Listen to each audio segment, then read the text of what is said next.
Hello everyone and welcome back to my channel. This is Glossy Philosophy. My name is Jansen Binman. Make sure that you are subscribed to this channel. Give this video a thumbs up because not only do I have a very special guest with me today to discuss March's book talk, Julius Caesar by William Shakespeare, but Maria and I are going to go into gender bending, how women are taking back the stage in Shakespeare thanks to the Globe Theater and local community theaters, and how to prepare yourself for a Shakespeare role in general. So stay tuned.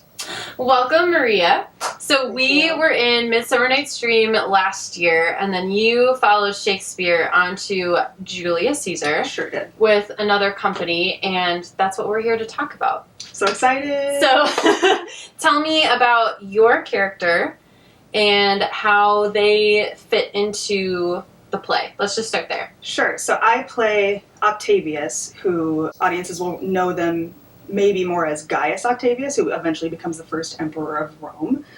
He is Julius Caesar's nephew, and Julius Caesar leaves Rome to him in his will on the event of his death. And nobody likes that because he's just like a young little upstart who thinks he knows everything and is eager to fight and to prove himself. What's fun about him is that it carries on into the next show in Shakespeare's repertoire, which is Antony and Cleopatra, and he's the main villain in that one. Oh, I did not know that. Yes. So it was fun. I got to have two texts to learn about my character instead of just Julius Caesar. If I only used Julius Caesar, I would have had only 12 lines to kind of figure out what other people thought of my character and how I interact with people. But so it was fun to see as an actor, knowing where that storyline continues, and also like making decisions knowing that that's where it's all going. Very cool. Yeah. So in both Midsummer and Julius Caesar, two different directors, they decided to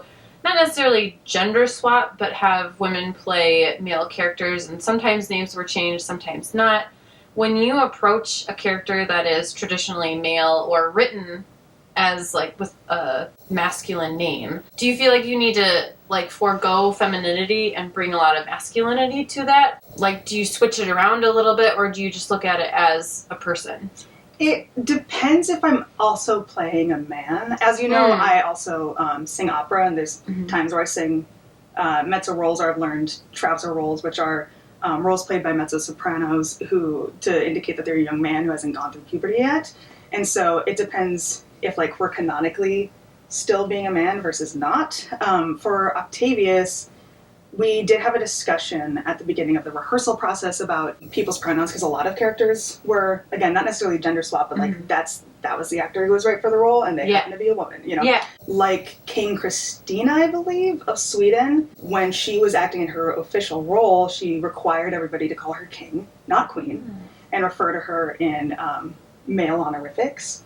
And I was like, Octavius is absolutely selfish enough to want to be that, or want that power that comes with masculinity, or that he may think comes with masculinity. When I came to see you in the show, I was struck by how your physicality changed from like when you were in the crowd as like a part of the mob, part of the mob, versus Octavius, and you just like you stood really, really strong and tall. This was very open. Yes. And you had a really, like, equal weight on both feet, always. It felt very powerful. Thank you. Not necessarily, like, masculine, but it wasn't, like... Wasn't, you know what I mean? Yeah, wasn't sassy. Yeah. Yeah, it was super strong. Thank you. How did you figure out the physicality of your character? So when it comes to how I approach characters and acting, I have a bunch of tools in my belt that I only bring out at certain times. So for instance, with a character like Octavius, where again, I don't actually have that many lines, but the character is referred to a bunch in the text. I try to build a memorable physicality because I'm usually on stage still. Yeah. And I want people to still remember me based on the physicality. I did the same thing with Midsummer Night's Dream when I played the lion. It's amazing. Thank you. Where I think people with Shakespeare are focused so much on the text that they forget that there's stuff that happens outside the text too. Plays that are written today that are contemporary, it's easier to think of stage business and such outside of what the text actually says than in Shakespeare, and I try to bring that aspect too. Also, the fact of him being a soldier, I wanted to make sure, even though it doesn't look like I've fought a day in my life, I wanted to make sure... It did in the play! Thank you! I wanted to make sure that people would believe that I had the physicality to be able to do like, the fights and such, that it wasn't such a surprise when I go and, kill one of my stage combat partners and run off. Totally. So, yeah. Did you have any other actor or any like historical reference that was kind of floating in your brain, or did that just kind of come from all the things that you read? Because I know you're a big reader. Yeah. No, what I did remember was I was in a production of Titus Andronicus in college, and I played Andronicus, except we called her Andronica. So all of the Andronici family were women, and the rest of the characters were the gender as written. And so part of the dramaturg did a lot of research on like ancient female warriors and stuff to kind of prove that yes, we can have a historically accurate production because there were women warriors in that time. And so even though our production took place in an apocalyptic future, I was still trying to hold that and the historical context in which a woman potentially could have been a soldier. And so that was what came back to me more than thinking about any specific actor. Cool. Yeah. So March obviously is like National Women's Month. Yeah. And it might be weird thinking like, why would you choose Julius Caesar for like National Women's Month? Yeah. But I swear because of these two directors, I now like, and the Globe, I feel like Shakespeare is now so female friendly. Yes. That a woman played Julius Caesar. And I just feel like this has now become such like almost a feminist play in like a weird way in my head now, instead of like super masculine. When you were playing against a female Julius Caesar, did that change anything for you? Did it feel a little bit different? Because I mean, I'm still kind of new to acting and plays and all this stuff, so just all this gender swapping or like women playing male roles is like groundbreaking for me. I don't know if it was for you, but it like I was just like, whoa, this is amazing. I've been acting since I was 4 years old, and I'm in my mid to late 20s now. And so actually the first role that I played was in Midsummer Night's Dream, and I played Moat, spelled moth. And the fairies aren't really gendered anyway in particular. And then the next time I was in a Shakespeare play, I played Oberon, and I was 15 or 16. Oh my god. And so it's always been open to me, and that's what was really exciting working with you, is like to see the joy of that, and like remembering, oh yeah, there is other roles that I can do, and like just because it's Shakespeare and it's the canon and it's something that everybody teaches in school doesn't mean that that's the way it has to be. So that was fun to get that excitement instead of just being like, I need to know my character. So I love that that's where theater is going and has been. I wish that energy would spread to more contemporary plays, and it is. I have done some playwriting in my time. It's commonplace to now indicate in your plays whether or not it can be gender swapped or not, to like, give permission. Because I think people are still looking for that permission. I think so. And then like I as an actor, how I know that a play or a production team might be open to gender swapping regardless of what they're putting on is if they say in their audition notice if they're gender inclusive or if they're disability inclusive. Because to me that also means that they're otherwise also body inclusive. And that's important to me too. I think something that's important about, with Julius Caesar having some roles women, some roles not, is that in the original play there's only two female characters. It's Portia and Calpurnia, and they're only on for one scene. And then Portia dies. We don't know what happens to Calpurnia.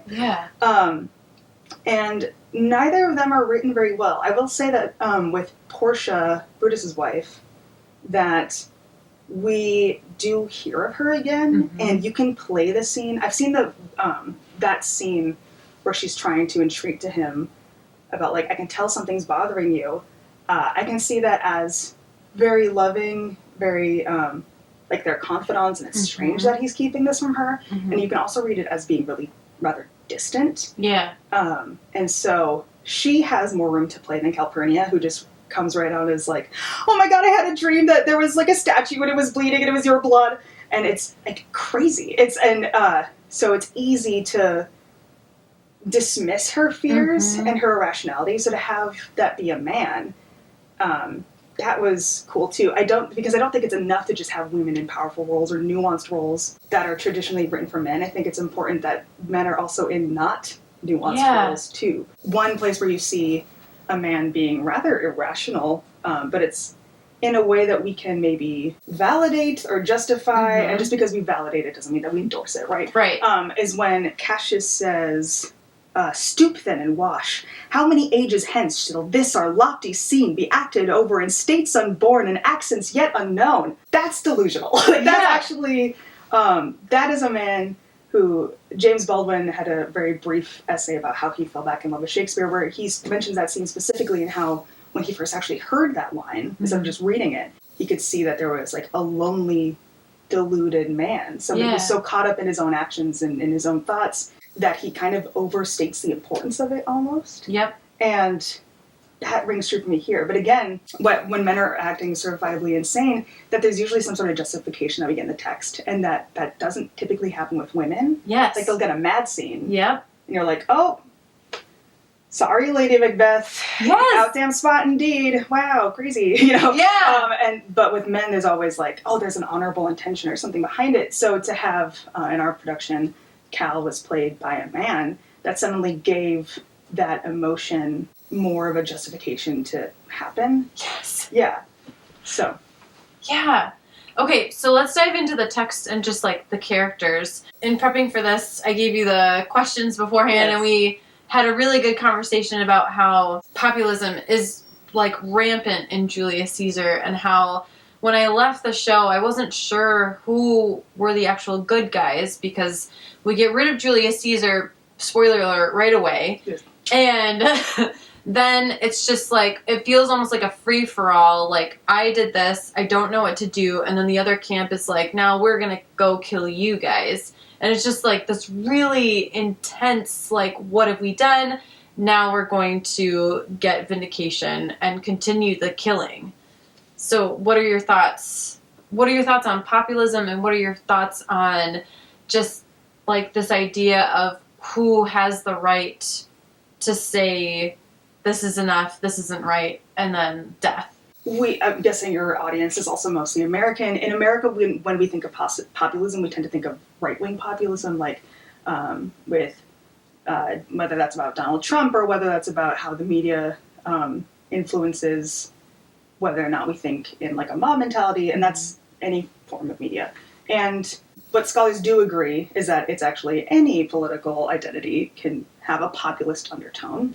And what scholars agree populism is that, so there is an institution that's elite in some way, whether that's like actual rich people or the government or whoever, and it is an us versus them mentality. And for some reason, somehow, whether it is true or not, we believe, we little ones, we underlings, believe that they are preventing us from obtaining a political goal, and that it's usually done by a politician or somebody who's in some sort of leadership who's trying to ingratiate themselves to that underling too, and be like, wow, I wish I were like you, or yeah, we're just like each other, even though they really aren't. Clearly. And using rhetoric to support that, and also to support that once X happens, Y will follow, and once X happens, everything will be good. It's not an ideology that's really concerned with progress. They want a final action, something that will change everything, and that's just not how life works, but it is an easy ideology to sell. It is easy to boil things down to their essential parts and say, if X happens, then we'll get Y. I'm a little bit more left than liberal, and I think that the play is about overthrowing a populist dictator who may, regardless of historical context, may be more right-wing, But I think what happens after, when there's all this chaos after the assassination, is that it's liberals realizing that they made a mistake and not knowing where to go to from there because they thought it would solve everything. They knew they'd have to justify their actions, but they didn't realize the extent to which they'd have to justify their actions. And they're also realizing that in the state of protecting democracy, because they think Caesar's going to become a king, right? And Rome hasn't had a king for, I don't know, like 300 years or something at that point, that they want to maintain democracy. But in the assassination, ended up upturning everything, and there isn't really a democracy anymore because they decided that death was more important to decide the political future than people. Yeah. I think the play is quite terrifying. Yeah. Like, when you really think about it, like, a few individuals take it upon themselves and think, there's no, like, we can't even talk to Julius anymore. You know, we can't figure out our differences. We can't, he or she is too powerful. So, yeah, let's see what happens. Exactly. And that struck me too, was when I was just rereading the play last night, is that Brutus, in his initial monologue, in like within the first couple scenes where he's deciding to become a part of the conspiracy, is that he keeps saying, well, Caesar may be like this. So it's not an actual like proof that something has happened or that we know that this is what's going to happen. Yeah. It's that idea that something bad could happen. Right. And that's what they're fighting against rather than what Caesar may actually do or believe. Yeah. And I think that's what makes it interesting to have a woman be that Julius Caesar too, because if it were just men, we'd be like, oh yeah, it's just politics. It's just guys being dudes. They're all soldiers. They're all war torn, like whatever. Yeah. Not war torn. They're all experienced in war. It adds something that he is a man doubting a woman in charge and doubting what she may or may not do, because that's still an attitude that we have in this country. 100%. Where we question women in leadership more, regardless of how we actually feel. Yeah. Because misogyny is rather pervasive like that. You can be the most liberal person in the world and still have something ingrained in you. Yes. That's misogynist, you know, and it's okay that you have that ingrained in you. It's what you do after, what you do when you realize that that's ingrained in you. And he doesn't have that realization. Right. He's just thinking of Rome. So. Yeah. Brutus, I think, is one of the most interesting characters. Well, until we talked about Mark Antony before we did this. Because Brutus is like constantly like, should I, shouldn't I?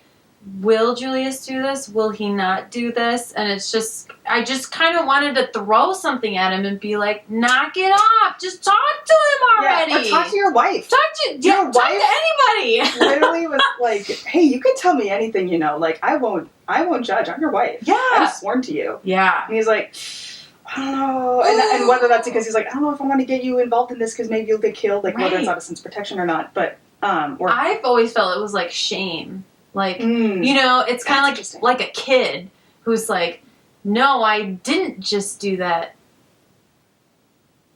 Or did I? Yeah.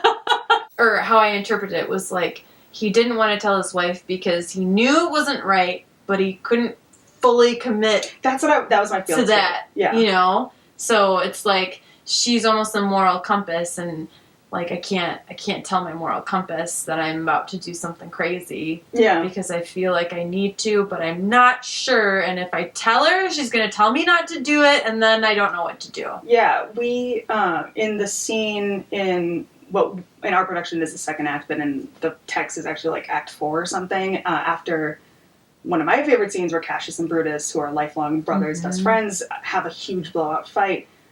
He discusses Portia's death. In our version, we had an initial like emotional reaction from him, like one-on-one with Cassius, and then when his fellow conspirators like Metellus Cimber and Decius Brutus come in, and they know that it's happened, and they're kind of like beating around the bush about whether it's happened or not, and then Cimber tells him after his urging, he's like, oh yeah, I know, and it's suddenly like very devoid of emotion, that I thought to kind of show that maybe it was a trust issue all along. Yeah. I think that's neat. I don't know. Yeah. So it is interesting how all the ways you can play that. I don't remember what your initial question was. That's okay. Yeah. You know what else I really like about having men play women and women play men is that I feel like I listen to the text deeper. Yeah. You know, it was the same in Midsummer. I felt like certain expectations that I had with characters got thrown out the window, and all of a sudden I'm like actually listening to what someone is saying on a deeper level because someone else is saying it, which I think is really interesting. I saw this, I think I sent it to you or whatever on Instagram. The Globe had an actress play Cleopatra who was deaf, and so they were signing the entire time in Antony and Cleopatra, and it was just like, oh, I am so locked into absolutely everything, even though like they were playing the genders as written, but just that little bit of difference made me pay attention so much harder. Right, yeah. Which I think audiences are kind of looking for. I think audiences are looking for it too. You know? I think there's a fear that if you change the gender, that you're suddenly making a very political statement. It's naturally going to be a political statement just because of the political climate we live in, especially here in the United States, but it doesn't have to be. Right. It can just be an interesting choice. And that's something that I, as an actor, am always looking for. I'm looking for what's the most interesting choice I can make. Yeah. All right, final question. Was there anything that caught you by surprise, either from your character or from the production, that you would like to share? I guess I was surprised, as somebody who is a very casual student of history, that Gaius Octavius is considered like rather bookish and nerdy. Like, yes, a good soldier. Yeah, otherwise sort of a boring figure. Like, a lot happens in his life, but compared to other contemporaries who fought in way more battles or have way more mistresses or whatever it is, that he was boring in comparison. So I was surprised in this one that he got to be more vindictive, which was also exciting for me as a certified Mark Antony hater. So, like, just the historical figure, I think, very manipulative and really bad at being generally a no, like, he killed himself. Yeah. Like, he had no business doing any naval warfare when he was not trained in that at all. Like, it's, so it was fun that then, like, because I had two texts, I had Julius Caesar and then I also had Mark Antony to kind of reference that in that text, it kind of indicates that maybe Octavius sort of manipulates him into doing it instead of just a dumb guy making a dumb decision. Yeah. So that was fun to play that. It felt very cathartic to me. Yes. Something that also happened during the production was the first assassination attempt on then candidate Donald Trump happened like right before opening weekend. Oh my god! So it did. I kind of lost. I will admit, I sort of lost the plot a little bit. Where it was so fun for me to like use a sword and a shield and like be this kind, also admittedly also delusional character that I was like, oh yeah, this really does have political implications, and this does feel closer to real life than maybe I remember, like maybe that I just because I'm so into the artistic process, I forgot that like art does actually imitate life sometimes. And life imitates art. Yeah. And that there is a responsibility there to, like, yes, you can have fun, you can build the campiness and stuff, but at the end of the day, there is a message, there is something to be said. Yeah. And so that, like, I need to choose what I'm saying. Yeah. You know? So. Yeah. Because, again, depiction is not an equal endorsement, but what do I want people who have this rattling in their mind to come away with? So. Yeah. Aside from women playing traditionally male roles, which totally just blew my mind, it made me so happy. The thing that got me was also Mark Antony, because in my head, he's the lover. He's the guy that never wins any of the wars and stuff, and it's just like, and yet it felt like, at least in your production, that he was very strong and capable and very manipulative with both sides. Like, he could really play he could play whatever he needs to survive, and I found myself being like, oh, that's a much more interesting character than I was expecting. Yeah, so that was really, really cool. Well, thank you, Maria. Yeah, thank you for having me here, letting me yap. I saw one of the questions that you had for me initially was what's something that, then you can ask me this too. Like, what's something that people should notice in Julius Caesar? Yeah. Feel free to share. Okay. Do you want to ask the question and pretend you asked me? No, it's all good. All right, great. So, something that I want people to take away when they read Julius Caesar is that there is humor in the text. Yes. I think I will die on the hill that the tragedies and the histories have the capability or are already written to be just as funny, if not funnier, than the comedies. Yeah. And, but it can be hard because of like how dense the text is to find where that happens. So something that I learned, or something that maybe I figured out, I don't know if anybody actually specifically taught me this, when I, like my very first script analysis class in college, was that if somebody is talking a lot, and nobody else is, and then someone interjects with like a 3-word phrase, like, believe it not, or, you know, something like that, that that Shakespeare is probably writing to be like deliberately confusing and absurd. Yeah. And somebody else on stage is going, damn, that's crazy. Who just said that? Like, there are points like that. Like, for instance, in Julius Caesar, at the very beginning when we first meet Casca, he won't shut up about what type of crown Julius Caesar was saying no to. Yeah. He's like, oh yeah, or maybe you call that a coronet.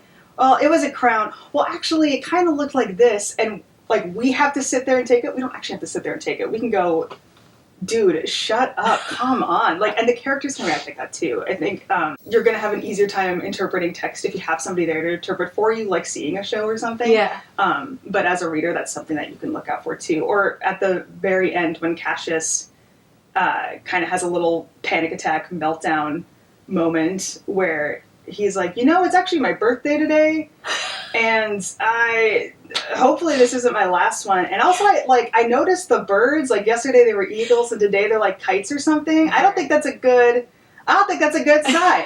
And one of the conspirators goes, believe it not so. Like, 'cause what do you say to that? Like, it's like so grounded, suddenly it just like flips out. Yes. You're like, what the hell? What's going on? Yeah. What is going on with you? Yes. Get in the game. Like, that's funny. Like, that is funny. So if something is absurd, it is okay to play up the absurdity, whether you're reading it or whether you're acting it. Yes.